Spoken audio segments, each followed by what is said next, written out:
All right, so let's take a look at 81.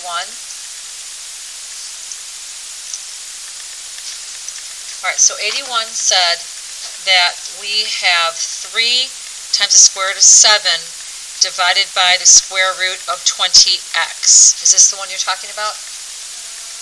You should do it next to it. Don't make corrections somewhere else. Do it right. You guys, anytime you're correcting your homework, please do it right next to your work. That's why you've left so much space. That way you can see what you did and what corrections you should have done.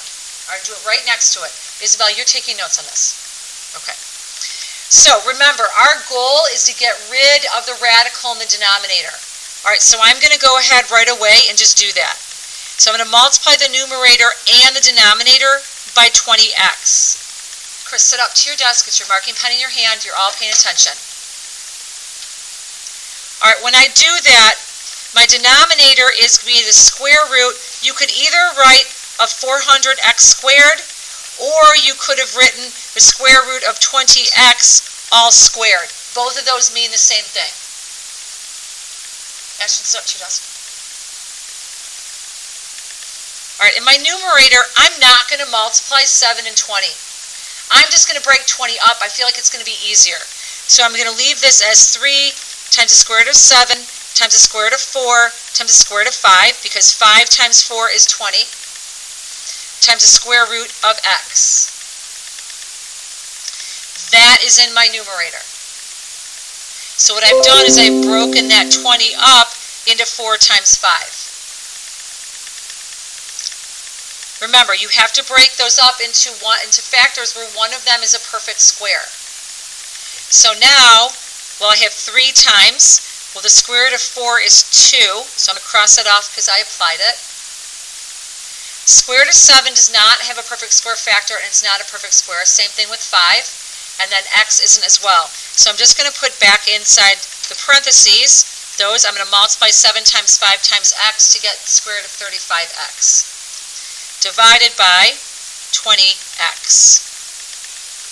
Because 20x, the square root of 20x squared, where square root undoes a square is 20x, or the square root of 400 is 20, the square root of x squared is x. All right, so I end up with 6 times the square root of 35x over 20x. But 6 and 20 have a common factor of 2. So that 6 becomes a 3, the 20 becomes a 10. So I have 3 times the square root of 35x over 10x. Jack, does that help you? Yep. Awesome. What else can I do for you guys? Blythe? 30. Let's take a look at 30. 30 said I have the square root of 27x squared over 256. Okay, I'm hoping that 256 is a perfect square. Okay, 15 times 15 is 225. Did you guys know that? 15 times 15 is 225. That's something to keep in your brain. That's something to remember. All right, so 256 isn't much higher than that. So I'm going to see if this is 16 times 16, because I'd like for that to be a perfect square. It's a pretty big number. So that's going to be 6, carry the 3, that's 9, 6, 1, 6, 5, 256. So that is a perfect square. All right, so I'm going to split that up.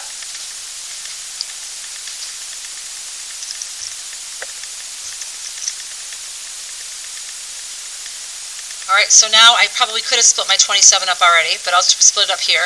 27 is the square root of 9 times the square root of 3, and then times the square root of x squared, divided by 16, because the square root of 256 is 16. I'm going to divide out common factors. I'm going to simplify that perfect square, which is 3. The square root of 9 is 3. The square root of x squared is x. So I have 3 times x times the square root of 3, divided by 16. I can't simplify that any further.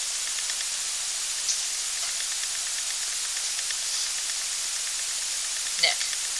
All right, who needs to see what's up there? All right, let's take a look at number 5.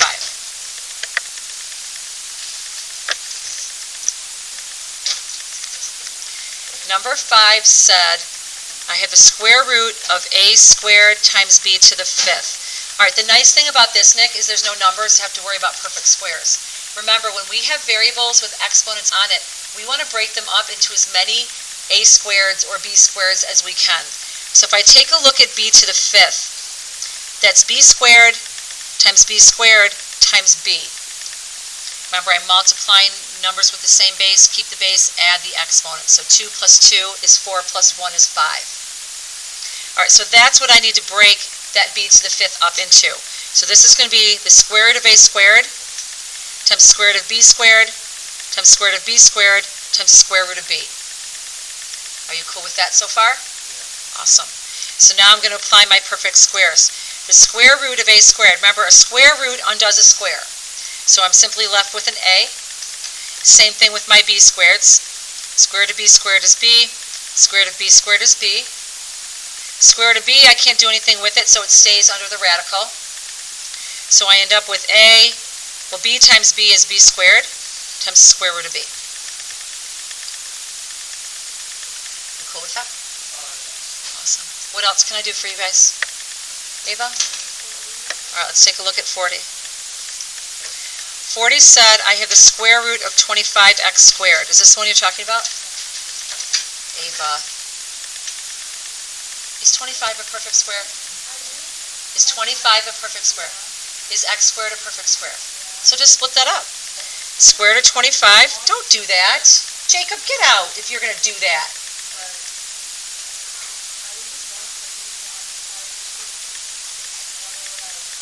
This is all you have to do. Is 25 a perfect square? Is x squared a perfect square? Yeah, so just split it up. This is 5 times x, that's it.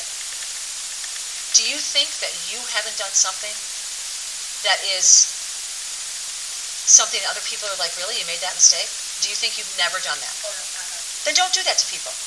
Don't ever make people feel like they're asking a dumb question. Don't. Don't. Ava, does that help you, sweetie? Excellent. Serena, your hand had been up. 55. 55 said, I have 4 divided by the square root of 8. Serena, were you super tempted to divide out common factors? Yeah, I can't do that. Why can't I?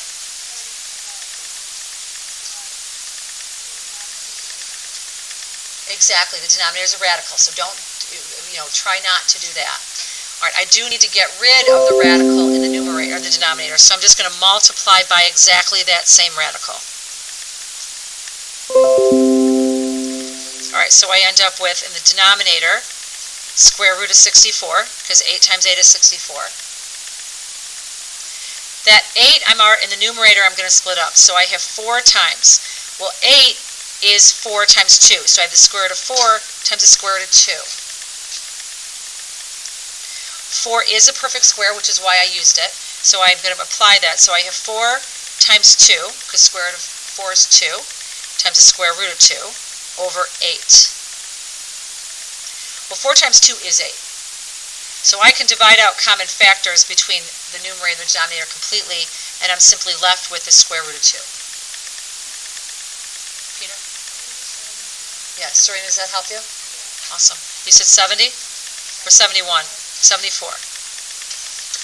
All right, 74 said I have 2 times the square root of 5 times 2 times the square root of 5. So Peter, if you went back into your notes on the second day, I think, of us doing simplifying radicals, we talked about when we're simply multiplying radicals, you're going to multiply we're going to multiply what we would consider like terms here. So we're going to multiply the two constants on the outside, and then we're going to multiply the radicals. So I end up with 2 times 2, which is 4, times the square root of 5 times 5, which is 25. All right, well, the square root of 25 is 5, so I have 4 times 5, which gives me 20. Does that help you?